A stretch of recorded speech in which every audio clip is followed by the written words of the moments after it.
External Affairs Minister S. Jaishankar said that India will soon embark on the second phase of the Passport Seva Program or PSP version 2.0. It will reportedly include new and upgraded e-passports. Jaishankar made the announcement on the occasion of Passport Seva Divas. He called on passport issuing authorities in India and abroad to join him in renewing their pledge to provide passport and related services to people in a timely, reliable, accessible, transparent and efficient manner.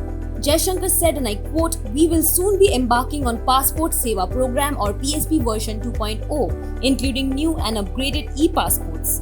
In line with the Prime Minister's vision of enhancing the ease of living for citizens, these initiatives will usher in a new paradigm of ease." He expanded the abbreviation EASE. E stands for Enhanced Passport Services to Citizens using a digital ecosystem. A stands for Artificial Intelligence Powered Service Delivery. S stands for Smoother Overseas Travel using chip-enabled e-passports. And finally, E stands for Enhanced Data Security. Jaishankar said that it was a matter of pleasure to felicitate all passport issuing authorities in India and abroad and their colleagues from the Central Passport Organization on the occasion of the Passport Seva Divas 2023.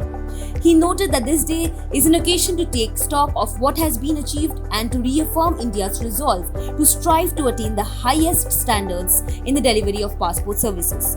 EAM Jaishankar said that the Ministry of External Affairs, after the COVID-19 pandemic, rose to address the surge in demand for passport-related services by increasing the number of daily appointments and organizing special drives over the weekends.